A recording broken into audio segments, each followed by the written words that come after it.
focus on your own offense. You went through a stretch early in the season with Northwestern State and Memphis and TCU in Central Florida, where your offense put up 40 points a game. Since then, it tailed off to about 15. What was the difference? I mean, obviously injuries are a part of every team every year.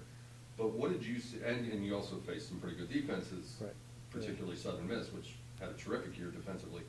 But what did you see as a difference between that stretch where you were lighting up the scoreboard and then the home stretch where you had some games with good points, 27, 37, whatever it was, but some where you also didn't get on the scoreboard or in the end zone as much? Yeah, and that was something that concerned our kids and concerned us, is to, because you always want to be productive in an offense, and that's the bottom line to everything. More so than the total yards, more so than completion percentages. They all fit into it, but the bottom line is how many times can you stick it in the end zone?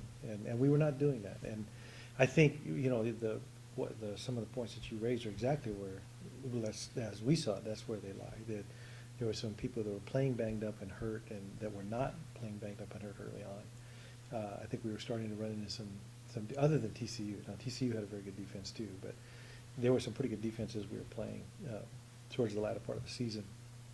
I think they all kind of collided, and so much of this is mental at this point, where kids are really confident in what they're doing, and then if they start to lose their confidence, then it starts to show itself on the field. So part of our job is to try to regain and recapture the confidence, get everybody healthy, and try to get people back to not making as many errors and mistakes. Because bottom line is, when you do get out to play and you're having that difficulty, you can usually trace it to a mistake, something that took place, and it compounds itself as the day goes along. And sometimes you can even feel it. As a coach, you've been around long enough, you can just feel that this is one of those days where almost anything you do works. This is one of those days where almost anything you're doing is not working. And it's our job to kind of work ourselves out of that, within the game. And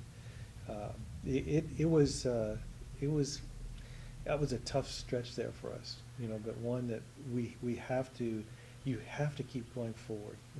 As Coach Gans always says, you got to have a big front window and a very small rear view window. You've got to keep going forward, and we have to. The kids know, and we know, where those mistakes and issues, where they occurred. Now it's just a matter of us trying to say, okay, let's try to correct those, get them well, and move on. So you cannot dwell in the past. As tempting as it is, we have to keep looking forward and trying to know. We know what it takes to win. Let's try to get to this point, and we'll do the best we can to do that. What about specifically with J.J. McDermott? He had, during that stretch of 40-point games, he was putting up terrific numbers and picked up Conference Player of the Week awards and things like that. And then, like the offense, or as part of the offense, he had his struggles in certain games as well. We know he had the hurt foot, he had the ribs, he had the arm.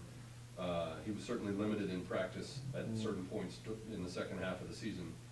How is his health now, and how do you tailor his workload getting ready for the bowl game in Birmingham?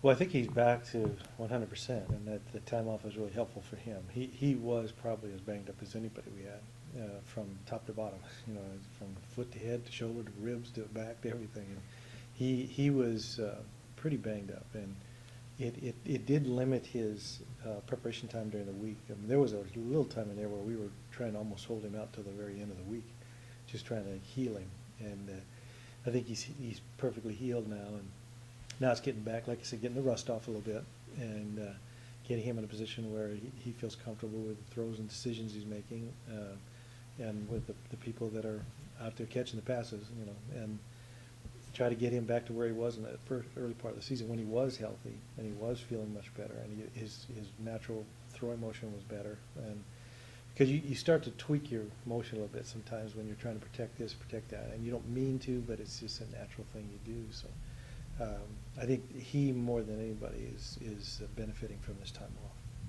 You talked about the offense. When things are going well, your confidence is high, and the need to get that confidence back. Well, specifically with JJ, he gets the ball on every play. He's the quarterback who runs the thing. How much of the preparation for the bowl game with him is simply getting healthy And how much is getting that confidence back, and what do you do to help them get that confidence back? I think you sometimes have to look at who you're dealing with as to where they are in their lives. And if I'm dealing with a freshman or a redshirt freshman or what, the approach might be a little bit different. When you're dealing with a senior who's a fifth-year senior and has been around it a little bit and been in 2 programs and seen a lot of games, who is probably going to coach someday himself, I think. I mean, that seems to be a real interest of his. It's a different approach. I mean, he doesn't need a lot of the prompting because he knows, So it's more just to make him as prepared as possible so he feels really comfortable with what he's doing, and then let him go. He doesn't need the pep talks. A freshman might need the pep talks, but this is one that you're dealing with a little older person, and he's a little bit more mature, and therefore you treat him as such. And otherwise, they kind of know what you're doing, and they look at you like, hey, what the heck are you doing? They see right through you. So I think it's more genuine on our part just to get him ready and make sure he's fully understanding of what he's going to see and what we're doing, what we're trying to do, where his eyes go. And that's where his confidence will come from. So as I say, I don't think there's a standard approach. You try to, each one is different depending on where they are in the program, how well they understand the offense, how long they've been in the program, how old they are. He's not quite the oldest quarterback I've had, but he's pretty close to it. So you're going to treat him somewhat differently. So I think he's going to be fine.